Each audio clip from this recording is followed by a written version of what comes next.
New Judgment Force box. We're going to review it. You're going to get concept builds. You're going to get combos and plays.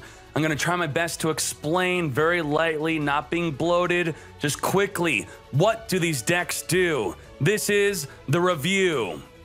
Part 1. There can only be one winner, and you're looking at him. Let's go.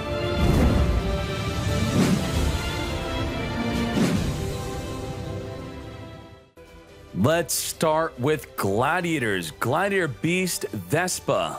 Ultra rare. What does this do? At the start of the damage step, you special summon from the hand from any of your gladiators battling with your opponent's monster, and it will increase itself and your other gladiators by 500. That's pretty nice. Could also tag in from the deck if you want, but in the hand, that's a great way to special summon it. My worries are it could be dead if you do not have another Gladiator Beast or just a Test Tiger in your hand, but summoning from the deck, and if you can summon it from the hand, it is 2800. That is really good, and boosting up all your other monsters. Even better is its fusion. If you somehow have this plus 2 other Gladiators, you will fuse them by returning them to the deck to summon Dkayed. Now, what this card does is crazy. Once returned, negate and destroy any monster effect. That's nuts. Also, if your opponent attacks into a smaller Gladiator, you could redirect the attack onto Dkayed. Now we have Gladiator Beast Charge. This is probably a card I'll play 3 of, because if we're not playing 3 of this and Gladiators are not good after playing 3 of this, then I don't know what's going to make Gladiators good. What does this do? You destroy face-up cards your opponent controls equal to Gladiator Beasts you control. So if you have 2 or 3, pop 2 to 3 face-up cards. 1, pop 1. So take out their monster, take out their Dark Magical Circle. That is a great way to trade with that. Quite versatile. Back row, monster, but only face up. Now, Molehue really messed up War Chariot, but now that Molehue might be leaving the meta because of the new ban list, check out that video. Maybe the Glad Beast Charge will be a much better card to play in Gladiators. Now we have this continuous trap for Gladiators. Maybe not good enough. It basically just forces your opponent to attack if able, and it can boost up any of your Gladiators by its original attack by returning a Glad from your hand or grave back in the deck, so it's quite hefty to even get that effect, and you're going for a really small boost. Your Bestiary is only going to get a tiny little boost, so is your Lucari, only 400. Let's talk about another card. Aderix. Aderix on tag, you're going to send a Gladiator from the deck to the grave like a Bestiary, then you become that name. So you could then follow up with a Test Tiger, summon it, return her back in the deck, summon a Darius, summon Bestiary from the grave that was sent there by the Aderix, and then you get to make Gyzeris, pop 2 cards on the field. Gladiator Rejection. The main thing with this card is if you special summon a Gladiator, you get to special summon another Gladiator. Well, with multiple Gladiators on the field, we all know about the fusing into Gyzeris and even the bigger 3 big fusion monsters.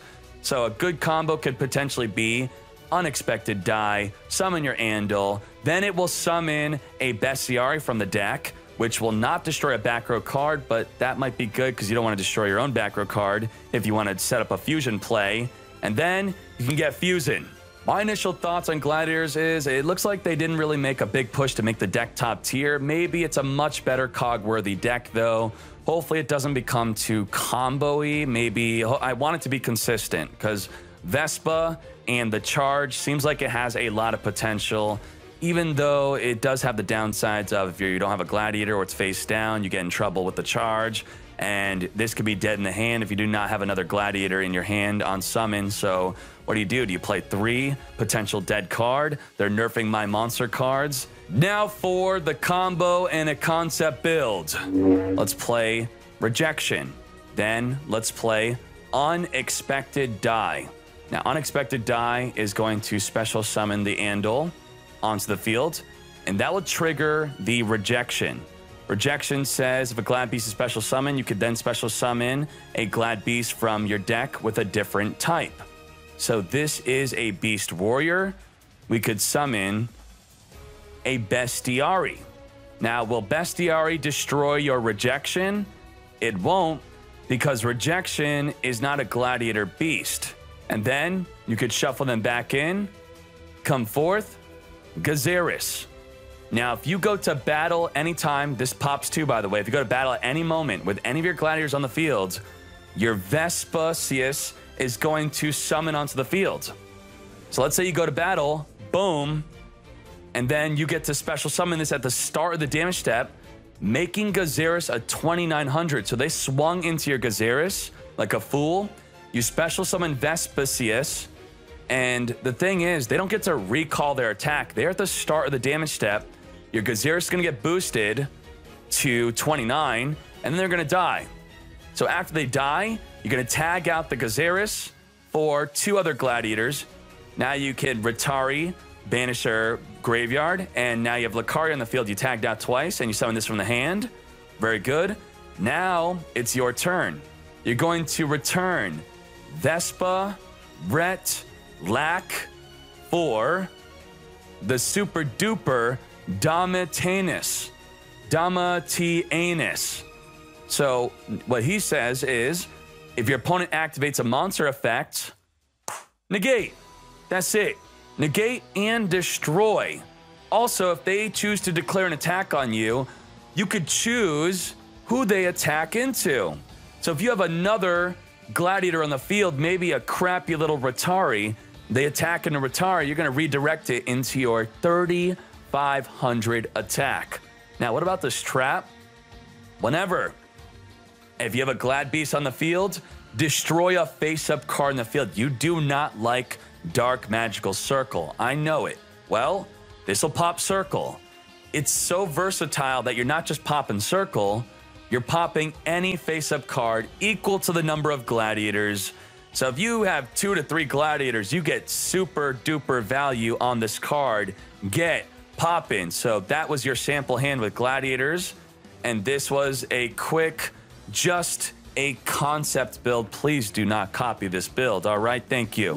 Dragunity got 1 new card, and that's all you need, that 1 new card. I'm not saying that's all you need to make it top tier, but this 1 new card makes the deck a bit better.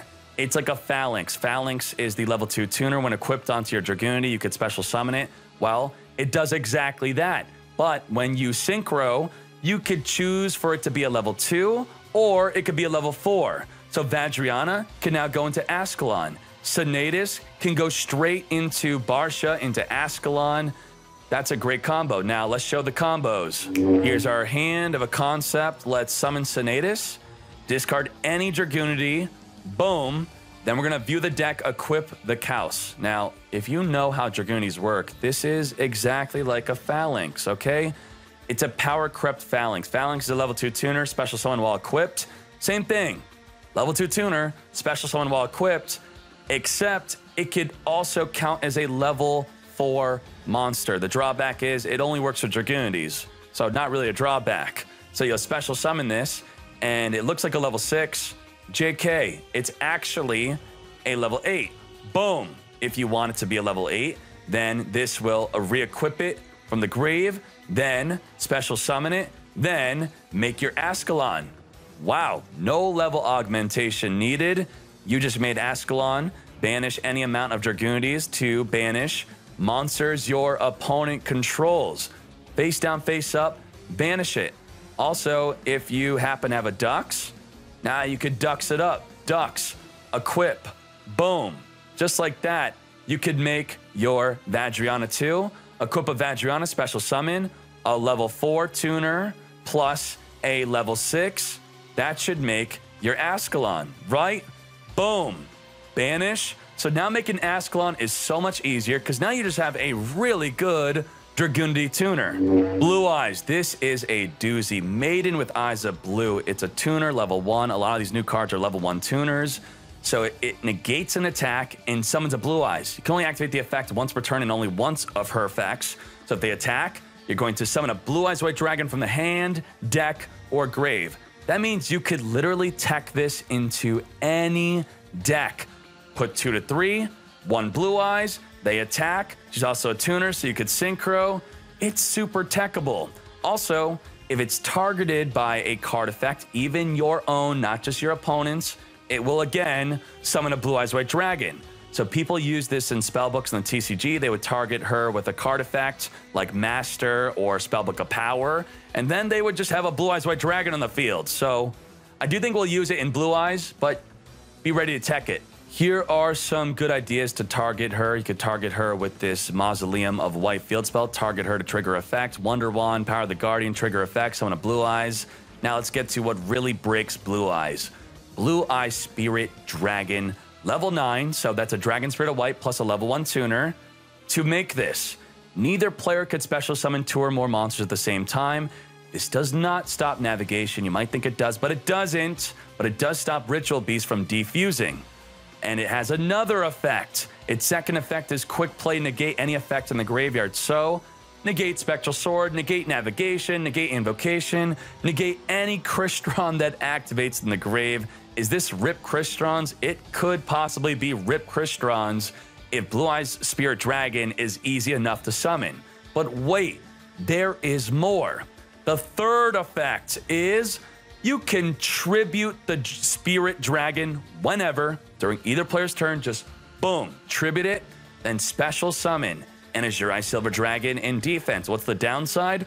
No downside. Azure Silver Dragon can't be targeted nor destroyed by card effects until the end of the next turn. When it was summoned, it will summon a normal monster during each of your standby phases. So it's a Dragon Spirit of White being summoned, banish your back row, Blue Eyes White Dragon being summoned every standby phase, or we could summon a Spark Dragon. It does summon it in defense, so I guess that's a downside.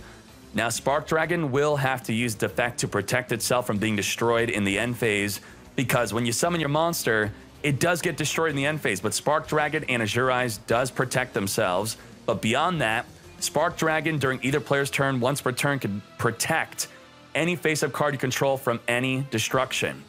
Now, if you're crazy, you could summon Michael in defense on your turn within your main phase 1, because you want to use its effect in main phase because it will be destroyed in the end phase to banish any card on the field. It just adds versatility to the Spirit Dragon. So we really do want to focus on summoning this to make the deck great. Sage with Eyes of Blue. On summon, search any level 1 tuner besides itself, because that would be broken. Now, we don't really care too much about its first effect. It's kind of slow, but its second effect is great. You're going to target an effect monster, then send it to the graveyard. Then you're going to special summon a Blue Eyes from the deck. Not just a Blue Eyes White Dragon, a Blue Eyes monster. So Dragon Spirit of White, banish a back row. If you target a Maiden, Maiden's going to summon a Blue Eyes White Dragon, and then he's going to summon another Blue Eyes White Dragon or a Dragon Spirit of White. That's a good way to get double Blue Eyes in the field just by targeting the Maiden with Sage with Eyes of Blue. That's right, there's more. After you are done with Sage Eyes of Blue, you did all the combos, somehow your opponent is not dead. That's crazy. Well, on summon, you could grab a tuner from the grave back to the hand. We're going to grab Sage because Sage has the effect from the hand to discard and then summon a Blue Eyes from the deck. So on summon, grab Sage, activate Sage again. But wait, there's more. Master, now that it's in the grave, can target an effect monster you control, send it to the graveyard, so that will again trigger the effect of Maiden. And when you send the effect monster to the graveyard, you're going to special summon a Blue Eyes monster from your graveyard onto the field, but it can't be that same Blue Eyes. So you can't send a Dragon Spirit of White, then resummon Dragon Spirit of White, but send any other effect monster to summon a Dragon Spirit of White or a Blue Eyes. Very good. My initial thoughts is Spirit Dragon is nuts. Must summon this consistently to probably make this a top tier deck. I say probably because I don't know how consistently we'll summon this, but if we do consistently summon this, it's got to be top tier. This is crazy. Combos and concept list. Let's do a combo with this opening hand. We have Protector with Eyes of Blue. When summoned, it's going to special summon a tuner from the hand. Boom. They're all tuners. What do we do now? Well, if she's targeted by an attack or a card effect, including your own, so we're gonna, Majesty, boom. You could activate any card that target her with it by sending a Blue Eyes from the deck to the graveyard. There you go. And then she's gonna activate. Because she was targeted by a card effect, she's gonna summon a Blue Eyes White Dragon from the hand, deck, or graveyard. It don't matter. We could grab another Blue Eyes from the deck, just like that. Boom. Now it's on the field. Now, what do? With Sage Eyes of Blue, we could discard this card. Target an effect monster. Could target the Protector if you want. Or you could target the Maiden to summon a Blue Eyes, but it's only once per turn you can activate the effect to then summon a Blue Eyes monster. It doesn't have to be a Blue Eyes White Dragon. So this will summon a Dragon Spirit of White if you want it. Now on summon, banish a back row card if there is one. But wait, the fun has just begun. This is getting crazy. Get ready. Put this tuner in the grave because we want to summon a Blue Eyes Spirit Dragon. Non-tuner Blue Eyes, any of these. These are considered Blue Eyes.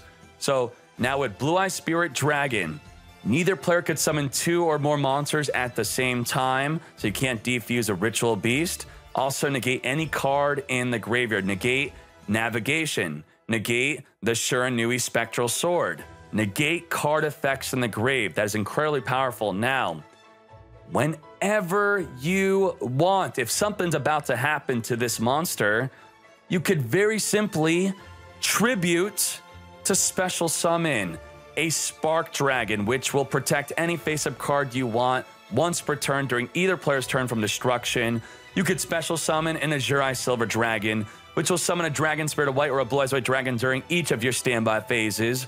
Or you could summon a Michael. You only want to summon this on your turn because the monster you summon does die in the end phase. So the Azure Eyes protects itself, the Spark Dragon protects itself, the Michael doesn't, but Michael could pay 1,000 to banish any card in the field. So if we have room for this card, we could summon it into defense. It does go into defense. You're not going to be able to tribute, summon, attack, banish any card in the field. So that is crazy. So when you have that going, and this is looping every turn, now we could look at our other card. Other card is Master with Eyes of Blue. After you did your combos, you could normal summon this card, target a level 1 light tuner in the graveyard, add it to the hand. All right, I'll add the Sage. Then I get to use Sage again. Activate Sage, target the Master. Now, Master says, while in the graveyard, you could shuffle it in the deck, target an effect monster you control, and send it to the graveyard, then summon a Blue Eyes from the grave. So first of all, we're doing this to activate Sage to summon a Blue Eyes from the deck. All right, Dragon Spirit of White, banish back row, or a Blue Eyes. So then now, Master, we could shuffle this card from the graveyard into the deck to target an effect monster we control, send it to the graveyard, and summon a Blue Eyes from the grave, besides the monster that you sent to the grave, because that's what he's saying. That's basically what the deck does. Just focus on the Blue Eyes Spirit Dragon. Do not copy this deck. This is just a concept just to show you some combos. Wonder Wand, target her, summon a Blue Eyes. She also draws cards. Consistent. And these are all the synchros you could use.